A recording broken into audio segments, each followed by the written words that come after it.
banyak orang yang datang ke rumah suka bertanya. Cuma dari pertanyaan-pertanyaan mereka mau berobat, ini ada kejanggalan Ustaz. Seolah dari mereka sakit ini malah terlihat menimbulkan kefakiran, yang pada akhirnya bukan mereka mencari cara untuk sembuh, tapi malah lebih menghadirkan kefakiran-kefakiran yang membuat mereka jauh dari Allah. Iya, iya. Jadi sebenarnya gini. Jadi inilah tugas kita sebagai seorang dakwah. Walaupun sebenarnya kita itu harus memahami bahwa sakit itu juga lingkupnya ada ibadahnya juga sebenarnya. Contoh, kenapa orang bisa sakit? Sebenarnya kita bisa berpikir bahwasanya boleh, itu rasa sayang Allah, boleh. Itu ujian, boleh. Itu musibah, boleh juga. Cuma kata-kata kita itu rasa sayang Allah itu karena memang Allah sama kita itu selalu sayang. Kita aja yang ngawur. Ya. Nah, disinilah ada satu hal. Sebenarnya ayat ini banyak, cuma satu ayat yang harus kita ketahui. Wa ma asabakum min musibatin fa bima kasabat aydikum. Apa saja musibah yang engkau terima itu disebabkan dari buah tanganmu sendiri. Nah, dari ayat ini kita harus berpikir, Al-Quran itu kan petunjuk. Petunjuk itu ya harus kita gali. Ada yang harus kita gali, ada yang langsung diberikan. Kerjakan sholat, tunaikan zakat, itu langsung kita kerjakan, kalau langsung tahu. Nah, kalau sudah mulai ayat-ayat yang nyerempet ke arah ini, apa maksudnya musibah, kan gitu, karena tidak diceritakan secara detail di situ. Musibah itu apa? Musibah itu adalah sesuatu yang tidak mengenakan kita manusia. Apa saja? Ya tabrakan, ya dipukul orang, ya sakit, ya penyakit berkepanjangan. Dan ini kita anggap itu musibah. Nah, inilah yang masuk ke ayat tersebut, bahwasanya musibah itu adalah dari perbuatan tangan kita sendiri. Oh, jadi balik ke manusia itu sendiri. Jelas, itu sudah kata-kata Allah. Jadi itu harus kita terima. Itu harus kita terima. Jangan kita itu bilang bahwa musibah ini adalah, oh ini dosa saya diampuni, oh ini. Jangan ngarang-ngarang yang seperti itu, karena jelas ayatnya jelas, berarti harus kita terima. Nah, di titik-titik inilah harus kita ketahui, kalau musibah itu munculnya dari perbuatan kita, ya, berarti ini berhubungan dengan dosa sebenarnya. Oh, ada. Pasti. Siap. Pasti. Contoh umpamanya kalau kita sering suuzon kan di otak, ya, di pikiran di otak. Nah, suatu ketika dia pusing. Nah, itu adalah sesuatu yang dimunculkan oleh Allah Ta'ala. Allah sayang kepada dia sehingga dijadikanlah dia pusing agar dia kembali ke jalan Allah, agar dia tidak melakukan suuzon lagi. Dan seperti itu. Nah, inilah yang harus kita ketahui semua orang Islam. Jadi nggak perlu malu mengakui bahwa kita itu berdosa. Ya akuilah, memang sejak kita itu dilahirkan semua anak Adam itu dosa semua. Nggak ada yang hebat, termasuk kita. Nah, cuma kalau ini harus kita sesuaikan. Nah, penyakit inilah yang akhirnya harus kita ketahui bahwa ini dari persoalan saya, dari dosa-dosa saya. Dengan dosa inilah Allah itu mengingatkan bahwa kamu itu, dosamu itu sudah melampaui batas, sehingga harus dimunculkan dengan bentuk musibah. Sudah melampaui batas nisab. Kalau kita itu punya nisab untuk bayar zakat, ukuran ya kita keluarkan, harus dibersihkan maksudnya kita. Tapi kalau yang namanya dosa kan yang tahu Allah. Tahunya kita sakit lah, itu berarti nisabnya sudah masuk dari Allah. Diberikanlah kita sakit. Itu masuk pembersihan bukan? Bagaimana pembersihan? Dosanya baru dimunculkan. Jadi kalau mamanya Ustaz melakukan suatu perbuatan, kalau perbuatan itu tidak didasari, tidak disadari, dan itu sebenarnya tahu kalau perbuatan itu salah. Siap. Ya. Kalau tidak ada yang tidak ada yang mengingatkan, kan mana tahu perbuatan itu salah. Orang itu mencuri, selama dia tidak ketahuan mencuri itu salah, dia tahu. Tapi kalau ketahuan ya ketangkap polisi, di penjara. Nah, penjara itulah sakitnya. Kalau mamanya Ustadz itu orangnya, mohon maaf nih, bicaranya nyelekit itu apa ya, ndak enak ya, nyakitin orang hati ya. Orang. Kalau itu bicaranya nggak enakin hati orang lain, dia biasa kena sariawan, itu salah satunya. Jadi bukan dosanya yang diampuni lah. Kapan tobatnya? Nah, pertanyaan saya itu kan, iya, benar. Kapan tobatnya dosa itu diampuni? Padahal Allah itu sudah jelas banyak sekali ayat yang menceritakan kalau kita berdosa itu disuruh tobat. Lah kalau orang sakit itu tobatnya sebelah mana? Kan nggak tahu nih. Nggak tahu. Oke lah, kan saya setiap saat juga istighfar, mohon ampun pada Allah Ta'ala. Nah, pertanyaan saya adalah untuk dosa yang mana? Nah, gejalanya Kan gitu. Iya. Lah dosa itu dari suuzon kita Iya. mikir, dari omongan yang kasar kita jadi cariawan itu. Kemudian perbuatan-perbuatan kita yang nyakitin orang lain yang tidak sadar. Belum lagi tangan, mulut, telinga, otak kita. Lu ini aja kita bisa ngomong seperti ini, kita ngomong nih, itu harus benar-benar dengan basmalah di sini. Nanti kalau ngomong ini sudah baik, kita juga harus bersyukur. Setelah baik, setelah bersyukur dengan hamdalah, kita syukuri lagi dengan satu keyakinan kita, la haula wala quwata illa billah. Karena apa? Karena kita bisa bicara baik pun itu atas izin Allah. Lah kan begitu. Padahal sehari-hari mana kita itu pernah bersyukur tentang kita bisa bicara? Coba Ustadz, Ustadz sendiri deh, nggak usah yang teman-teman yang lain ya. Benar. Jarang kita itu selesai Ustadz namanya si Arni dakwah, ya. Alhamdulillah selesai boleh dakwah. Tapi selesai mau tidur, semua kegiatan kita ini kan mau kita serahkan pada Allah Ta'ala. Pada waktu kita mau tidur, kita sudah pada tahu jiwa kita bentar lagi diambil oleh Allah Ta'ala. Kan tahu.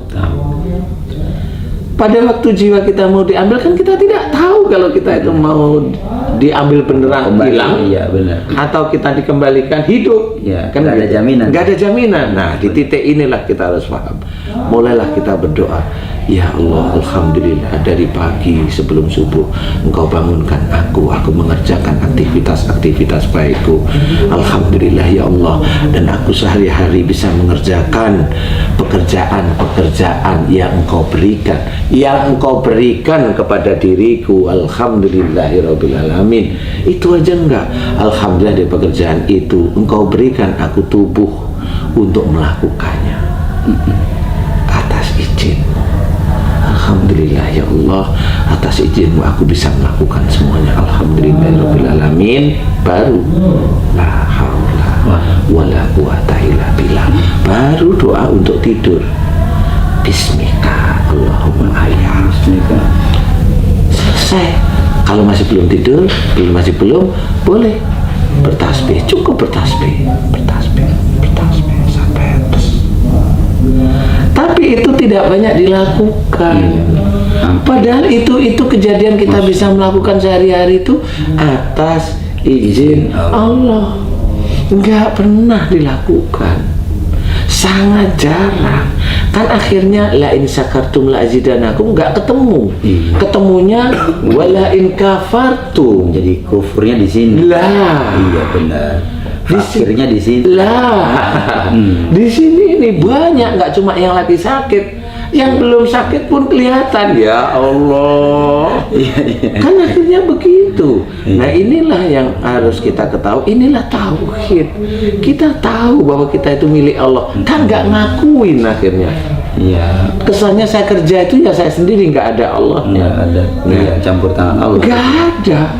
Kita sholat, kita bisa sholat kan atas izin Benar. Allah. Walaupun alhamdulillah kita selesaikan, nggak salah, tapi cukuplah kita betul-betul itu milik Allah. Itu setelah alhamdulillah cukup. La haula wala quwata illa billah. Kita sholat itu pun atas izin Allah. Nah ini yang jarang kita kerjakan.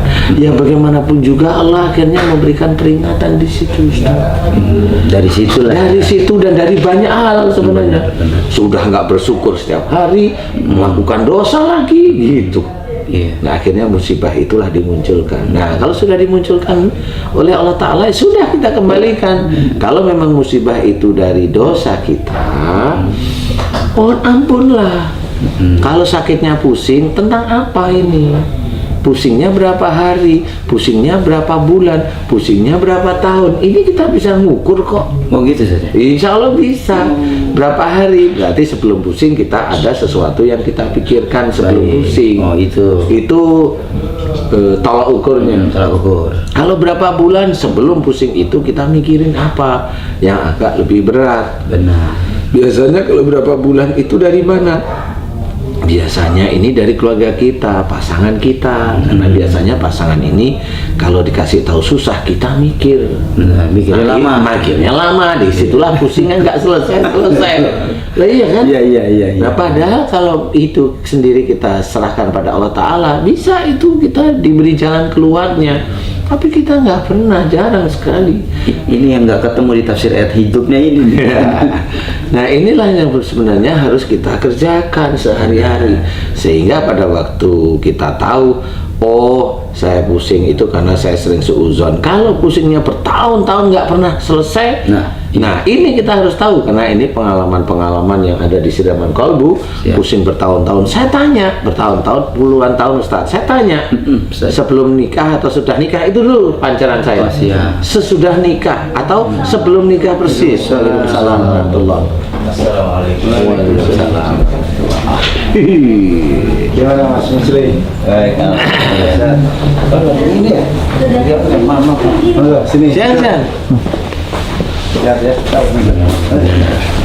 Di sinilah yang harus kita ketahui sebelum nikah atau setelah nikah. Dia pasti insya Allah ingat lah. Jangan bilang sebelum nikah beberapa bulan. Nah, tahu.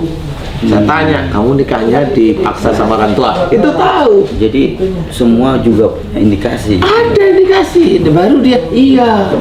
Memang saya nggak suka Ustadz lah, kan ketemu. Nah, benar. Karena dia tidak suka dinikahkan, jengkel lah dia sama orang tuanya. Nah karena yang dijengkeli, yang di dalam pikiran itu orang tuanya, kan dosa besar. Makanya sakitnya nggak pernah bisa sembuh, karena dia dosanya sama orang tua. Dosanya ketahuan. Sebenarnya bisa diukur semuanya. Iya. Setelah mamanya di sini, dia setelah minta maaf loh. Itu yang pusing puluhan tahun, alhamdulillah diberi kesembuhan sama Allah kok. Betul Pak Ji, banyak kasus yang di situ. Kenapa? Ya karena ngerti. Iya, Menyadari, kemudian disuruh tobat, sebelum tobatnya minta maaf lah sama orang tua. Nah, ini edukasi banget. Lah minta maaf karena nggak ngerti. Program yang memang mereka terus tidak hanya materi tapi pengamalan. Lah iya, pengamalan. Jadi bukan hanya cuma wujud pengetahuan ilmu aja. Iya. Enggak, Siraman Kolbu itu pengamalan beneran. Biasa. Jadi walaupun sedikit yuk kita amalkan. Lah kalau banyak-banyak mutah kita nanti. Oh kadang-kadang kenapa banyak? Justru kadang yang ringan, yang simpel, yang sedikit itu yang nggak dikerjain. Karena merasa bisa, merasa hafal. Loh, ilmu agama itu nggak cuma Nggak dihafal saja. Ilmu agama itu kalau masuk surga dalam hadis qudsi sudah diceritakan, amalkan. Nah, itu kuncinya. Hafal Quran dan amalkan. Nah, itu baru masuk surga. Iya. Jadi amalkan bukan dibaca apa namanya? Iya, Berkali-kali. Bagi hafalan. Hafalan boleh. Nggak Hmm. salah. Tapi yang masuk surga itu yang ngamalkan itu. Kenapa? Contoh nih. Siap. Ada salah satu ayat yang menjadikan kita takut pada Allah Ta'ala. Ada dalam surat As-Sajdah itu ayat 21. Wala nudiqannahum minal adabil adna dunal adabil akbar. Ini ayat ini takut. Saya kalau ingat itu takut sekali. Ini serem benar. Nah, ya. Makanya dan Allah akan jelas ini ya, memberikan sakit di dunia, siksa kecil di dunia. Jelas ini ya, siksa kecil di dunia bagi orang itu siapa? Bagi orang siksa kecil berarti siksa itu ya di tubuh, berarti itu sakit, nggak ada yang nggak beres. Dan Allah akan memberikan siksa kecil di dunia. Berarti sakit. Nah ini buntutnya yang menakutkan. Sebelum siksa besar di akhirat. Berarti orang yang sakit di dunia ini ada hubungannya besok di neraka. Ustadz baca itu berkali-kali nggak akan berubah itu tulisan dalam Quran. Sakit itu ada hubungannya dengan neraka. Siksa besar di akhirat itu apa? Emang surga? Enggak, ya itu neraka. Nah sakit itu berarti berhubungan dengan dosa dari ayat ini. Lah kalau dosa harus tobat. Nah inilah korelasi yang harus kita pecahkan sehingga orang itu dijaga agar tidak sakit. Gimana tidak sakit? Ayo kita mengadopsi dari akhlak Rasul. Nggak pernah suuzon, mulutnya terjaga halus, telinganya selalu mendengarkan keluhan orang lain. Loh kan gitu, Rasul itu selalu dekat dengan orang yang di bawah selalu kesusahan, dekat dengan orang kesusahan, diberikan firman-firman Allah, diberikan hadis yang sahih. Memang seperti itu. Nah inilah yang akan terjaga. Nah kita dekat Rasul kagak, sahabat kagak, ya umatnya sih iya ya. Hidup ngejelekin orang. Hidup juga ngejelekin orang, protes mulu, rezeki nggak ada juga protes. Nah ini Lihat orang punya nikmat dia yang kesel. Iya, punya nikmat kesel. Itu yang beri nikmat kan Allah. Kenapa harus kesel sama Allah? Kan begitu. Itu kecenderungan yang nggak boleh. Banyak ini. Nah iya. Makanya itu walaupun orang-orang yang non muslim dia diberi nikmat oleh Allah Ta'ala, nggak apa-apa, biarin aja. Itu kan istijrat untuk mereka. Lah istijrat untuk teman-teman kita yang muslim juga banyak kok. Jadi ada kecenderungan lebih penyakit hati gitu. Ya penyakit hati yang nantinya akan menjadi penyakit fisik. Nah ini emang kalau orang kaku di dalam hati, emang dia nggak kena penyakit fisiknya. Penyakit fisiknya apa? Kolesterol. Dia muslim, kenapa kolesterol? Nah iya, dia kaku hatinya. Dia kena asam urat. Lah kenapa dia muslim kok bisa kena asam urat? Lah dia selain kaku hatinya, dia kaku juga dalam mengatur rumah tangganya. Apalagi bisa kok ditebak. Iya. Jadi semua kembali pada hati. Ya. Coba gimana? Kalau sudah begitu kan emang betul. Ada kelasnya. Pengetahuan agama ini nggak bisa diragukan.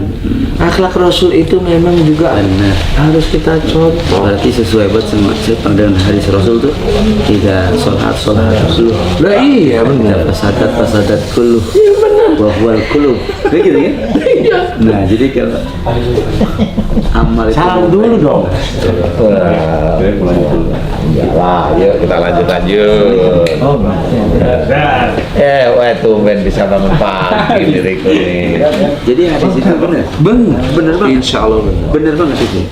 Kembali ke amal orang itu. Iya. Ya Allah, merinding saya dengar hadis itu. Iya, memang benar. Makanya kalau kita mau belajar yang seperti itu harus tenang. Pada waktu mau tadabbur ya harus benar-benar tenang, santai, memahami. Jangan nolak hati kita, jangan ingin pandai. Benar. Kalau kita belajar Quran ingin pandai ya sudah keblinger nanti. Biasa aja untuk kita Dakwah diri kita aja. dakwah untuk kita sebenarnya. Al-Quran itu kalau kita baca untuk siapa sih? Benar, untuk kita. Emang untuk orang lain? Kagak. Iya. Orang lain tuh kalau kita tahu kemudian kita amalkan.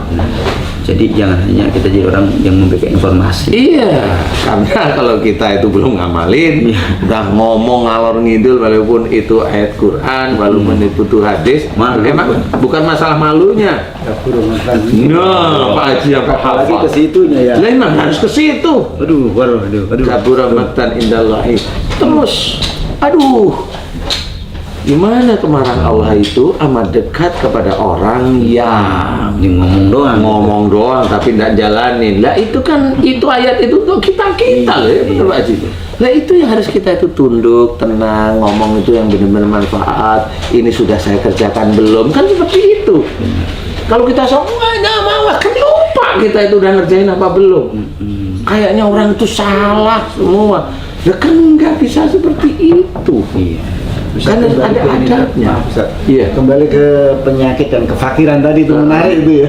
Sebenarnya kan di Al-Quran ada ayat Faidamar itu bahwa yasfik itu ya. Iya, betul. Nah, itu sunatuannya ya ada yang ke dokter, ke tabib, ke dukun, ke orang pintar, Iya, dan ini kan ada juga sunatullahnya yang menghubungkannya ke Al-Quran sebagai sifat, Ustaz. Nah, biar kita nggak salah, Oke. ayat Al-Quran dicelupin air minum, kemudian dibakar minum dan sebagainya. Ini lebih yang lagi disebut sifat itu apa Memang ini? kita kan ngaku, Ya. yang mengikuti kita yang seperti ini. Ada Al-Quran dibakar itu kan, masya Allah, astagfirullahaladzim.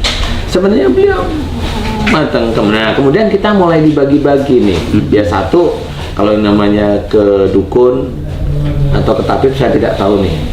Yang jelas janganlah. Ini dari dasar kefakiran ya, Dari berarti. dasar ini harus kita seleksi. Kemudian ke dokter, boleh langsung ke dokter ya. Tapi harus hati-hati. Ke dokter pun kita harus hati-hati, minum obat pun kita harus hati-hati. Ada sesuatu yang mau kita inginkan tentang penyakit kita untuk sembuh, betul kan? Benar. Berarti kalau kita mau ke dokter, kita harus berubah dulu. Mohon ampun kepada Allah Ta'ala. Jadi tahu bahwa sakit itu dari dosa-dosa kita. Kalau tidak, oke, kita langsung pergi ke dokter. Betul ya? Iya. Kita tidak memohon ampun kepada Allah. Berarti kita tidak tahu bahwa sakit itu sebenarnya ada dosa kita. Ada dosa. Paham ya? Benar. Kalau kita langsung pergi ke dokter, bisa nggak itu dikatakan itu dokter itu penyembuhnya?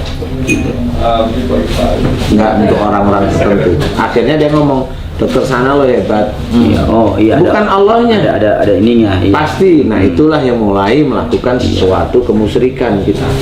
Bukan, saya bukan anti dokter. Iya. Enggak. Jadi kemusyrikan nggak kerasa itu. Iya. Iya, yang ada Iya. dia. Cuma kalau sering ke dokter lo jadi sembuh. Heeh. Belum tentu. Udah. Lah iya, makanya di situ nggak ada Allahnya. Cuma kalau sudah mau tobat, mohon ampun, disitulah kita harus pahami. Kalau sudah beberapa hari, berapa minggu belum sembuh, diberikan oleh Allah, doalah. Nah ini untuk mau ke dokter, berdoalah untuk ke dokter. Ya Allah, aku sudah tobat, tapi badanku masih tidak enak. Ya, aku akan berikhtiar untuk ke dokter atau ke rumah sakit. Izinkan aku ya Allah untuk berikhtiar mencari kesembuhan. Ini orang hebat. Dia bener. caranya benar. Adabnya rapi. Loh, kan benar. Iya, benar. Jadi dia tidak meninggalkan Allah sama sekali. Dia mencari, dia ikhtiar.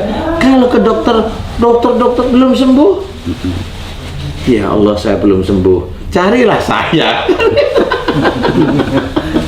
Iya, benar. Lihat acara Siraman Kalbu, lihat doa-doanya, aminkan. Banyak yang sudah diberikan oleh Benar. Allah Ta'ala kesembuhan melalui doa ngaminin. Saya nggak ngajarin sesuatu yang jelek. Benar. Kalau enggak, Gitu. ya doa aja, benar, serius deh kan, ngajarin untuk taubat. Nah inilah sebenarnya harus kita ketahui. Tadi Pak Haji Hasan sudah sangat benar sekali. Nah pada waktu kita mencari tahu bahwa banyak sekali ayat Quran menceritakan Quran itu syifa. Nah, syifa inilah, pengobat inilah nggak pernah diurai. Sebenarnya pengobatnya Al-Quran itu bukan ayatnya secara langsung, tetapi adalah pengetahuannya Diamali. untuk diamalin. Contoh, kita menjadi sifat pengetahuan tentang apa namanya musibah, bahwa musibah itu disebabkan dari salah dan dosa, ada ayatnya, betul ya? Benar. Ini kan harus kita urai nih. Berarti kalau itu dari salah dan dosa, berarti saya harus tobat. Kenapa nih? Ini Ustadz nih, dengerin nih. Ustadz kan pengalaman dengan kita nih. Iya. Setelah tobat, Pak, aku cerita ini. narasumber yang di Senaman Kalbu diberi kesembuhan nggak sama Allah? Diberi. Itulah sifatnya. Itulah sifatnya. Ada pengakuan tobat. Ada tobatnya, ada paham, ada ngakuin kesalahannya. Itu sifat akhirnya sembuh. Bukan kita yang hebat. Bukan. Allah yang ngasih. Allah yang ngasih, karena jalannya, ilmunya jelas, jalannya kita kerjakan. Pintunya dibuka semua. Pintunya dibuka sama Allah Ta'ala. Bukan saya yang hebat. Benar, subhanallah. Ada juga riset yang dimaksud syifa yang saya dengar. Jadi Quran Quran sebagai media untuk ru'yah nafsiyah. Dia membaca dengan jahro, telinganya dengar, hatinya meresap, itu juga bisa juga menjadi sifat saja. Oke, sifat seperti itu harus ada petunjuknya. Petunjuknya satu ayat, yaitu wa idza quri'al Qur'anu fastami'u lahu wa ansitu la'allakum turhamun. Satu. Yang kedua adalah inna sholati wa nusuki wa mahyaya wa mamati lillahi rabbil alamin. Ini harus kita ketahui beneran. Jadi satu dengan yang lainnya itu akan berkesinambungan. Iya, berkesinambungan. Kenapa? Jika diperdengarkan ayat Quran, maka dengarkan, perhatikan, dengarkan, perhatikan agar kamu mendapat rahmat. Ini belum selesai. Dengan satu, ada orang baca Quran, yang satu mendengarkan. Yang lainnya adalah ayat yang tadi, inna sholati wa nusuki wa mahyaya wa mamati lillahi rabbil alamin. Jadi sungguhnya sholatku, ibadahku, hidup dan matiku hanya untuk Allah. Betul ya? Berarti sholat itu harus lillahi ta'ala, tidak ada unsur duniawi. Termasuk ibadah harus lillahi ta'ala, tidak ada unsur duniawi. Nah, ibadah kita ambil baca Quran. Baca Quran harus lillahi ta'ala, tidak ada unsur duniawi. Jadi yang menjadi sifat itu adalah orang yang membaca Quran niatnya karena Allah, bukan untuk ngobatin. Harus difahami karena ayat-ayat berkesinambungan. Kalau niatnya baca Quran, ada orang nih baca Quran, Pak Hasan baca Quran nih, dari awal dia di masjid aja baca Quran, baca Quran biasa aja, nggak perlu dilakukan baca Quran. Nah, saya denger nih, wah udah bacaan Quran, saya pengen dengerin di belakang. Dengerin bukan dengan apa-apa, lillahi ta'ala. Nah, inilah sifat yang terjadi. Itu yang terjadi dengan pembacaan Quran yang lillahi ta'ala. Yang satu mendengar lillahi ta'ala, jujur kalau boleh saya cerita, itu jin itu keluar sama-sama lillahi ta'alanya. Nah, ini kenapa saya nggak mati. Kalau membaca Quran niatnya bukan lillahi ta'ala, untuk ngobati, banyak yang datang dan mengunci lah, kan bingung. Yang ada nambah. Ya, ini yang jadi. Nah, ini yang harus, ini yang orang tidak pernah Kembalikan lagi ke Allah. ke Allah. Sebenarnya ke arah sana. Nah, ini yang tidak pernah diketahui. Lah kan saya itu kayak orang yang, loh, yang ini masuk, yang ini keluar, pada sama-sama bacaan Qur'annya. Iya. Lah kan bingung Tapi awalnya. ternyata beda ya. Lah ternyata beda. Nggak taunya memang niatnya. Iya. Yang satu niatnya karena Allah baca di masjid karena pingin ngabisin waktu kosong, ya udah saya baca Quran. Dia aja ngaji.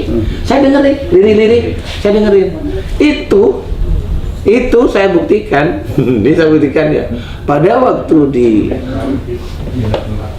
Masjidil Haram, setiap kali sholat imamnya baca bacaan Quran tuh, sholat kan, itu kalau sholat ini depan saya ini kan makmum nih, dibacaan Quran biasanya kan ayat-ayat surat-suratnya kan ayatnya kan yang dibaca Waalaikumsalam, ayatnya kan agak panjang, biasanya kan beda masalah. Benar. Ini lucu, jadi yang keluar itu nanti di dada, nanti yang di kaki keluar, itu. Jadi benar kan? Oh, ini sehingga saya mengetahui, oh ini betul-betul dari Allah beneran yang begini. Memang begitu yang saya amati di Indonesia, begitu. Nah, ini hanya bedanya di situ. Nah, inilah yang sebenarnya harus kita ketahui. Kenapa niat itu harus satu, lillahi ta'ala. Cukup. Alhamdulillah diberitahu. Besok udah nggak boleh loh Pak Haji. Diberitahu ya. Besok udah nggak boleh. Jadi diberi apa nih? Diberi tempe. Besok kan puasa sunnah. Kita aja. Iya. Mumpung. Iya, mumpung ini. Jadi insya Allah seperti itu. Makanya harus hati-hati. Semua orang nggak tahu. Nah, inilah yang bisa diceritakan. Kenapa? Karena banyak yang sering dibacain. Ini yang kemarin itu yang di sini berbulan-bulan dia dibaca-bacain itulah, ya. Jadi mana niatnya tidak lillahi ta'ala. 1 bulan kalau nggak salah, betul ya Pak Haji ya? 1 bulan. 1 bulan full, nggak bisa keluar. Nah, di sini hanya doa biasa, ini salahnya di sini, doa biasa, selesai. Gimana? Hilangnya di sini, hilangnya di sini, hilang. Alhamdulillah. Sekarang ketemu sama saya gimana? Enggak takut sama Ustadz sekarang. Nah, apa bedanya? Itu pembuktian siraman kalbu. Nggak ada yang namanya main-main. Saya dakwah, nggak ada permainan di sini. Umpamanya apa namanya kreatifnya bermain settingan, nggak ada settingan. Serius, full. Kalaupun umpamanya di siraman kalbu itu ditutupin daun dan sebagainya, karena itu kesurupan beneran. KPI melarang kita untuk menyiarkan ya Pak Haji ya, sehingga kita juga menghormat sama KPI ditutup. Walaupun kadang-kadang pemirsa dulu, kok ditutupin? Emang dilarang sama KPI. Ada aturan-aturan. Ada aturan, kita ikutin lah istilahnya. Cuma nanti nah ini nih di Ustadz Danu Official nih YouTube-nya nih, itu biasanya nanti yang betul-betul unsensor. Jadi betul-betul apa yang terjadi di situ terbuka. Kita buka, inilah yang terjadi sebenarnya. Seperti itu. Nah, ini harus kita ketahui bagaimana Quran tadi menjadi syifa. Paham? Kalau baca Quran boleh, tapi niatnya lillahi ta'ala. Yang mendengarkan boleh, niatnya juga lillahi ta'ala. Sama. Semakin yang baca Quran itu imannya kuat, semakin yang keluar dari tubuh jinnya juga banyak. Nah itu beda. Lucunya ya. Itu lucu, itu bagi saya lucu. Makanya ya Allah, ini teka-teki hidup gitu. Nah itulah bedanya antara dunia dan akhirat. Kalau kita ingin mencari pahala dunia, lillahi ta'ala. Kalau kita ingin mencari pahala dunia, pahala itu bukan dunia, sebenarnya jelek banget kalau pahala ya. Jadi kenikmatan dunia ya kamu itu nanti setelah kamu mati kamu nggak ada amal ibadah. Itu aja, bro. Itu aja, kamu dikasih apa, harta. Umpamanya Ustaz baca surat ini, baca sholawat untuk kaya, bisa aja dikasih, bisa, tapi belum tentu juga bisa. Tapi sholawatnya karena tidak lillahi ta'ala nggak masuk. Batas di situ doang. Batasnya di dunia, besok di akhirat ya Jadi ketemu. ada kemungkinan orang yang sholat, ibadah, puasa, pasti akhirat belangsak ada kan? Ini memang ada. Itu yang merugi karena dia tidak mencari Ya Allah. lillahnya Allah, tidak.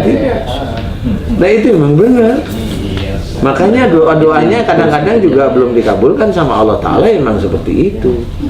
Nah ini yang kita harus hati-hati, saya termasuk. Makanya mudah-mudahan kita dijauhkan dari hal-hal seperti itu. Silakan ke dokter, tapi ada aturannya. Saya untuk dokter enggak anti, enggak, malah saya suruh ke dokter udah belum, ke dokter selalu. Mas Bobi sudah ke dokter belum? Karena saya itu juga menginginkan beliau juga dilibatkan gitu. Seperti itu. Terima kasih Ustaz. Tambah ilmu banget ya Ustaz. Alhamdulillah, mudah-mudahan manfaat. Guys, Ustaz Abe guys. Alhamdulillah, mudah-mudahan manfaat ya. Amin. Alhamdulillah. Alhamdulillah. Assalamualaikum.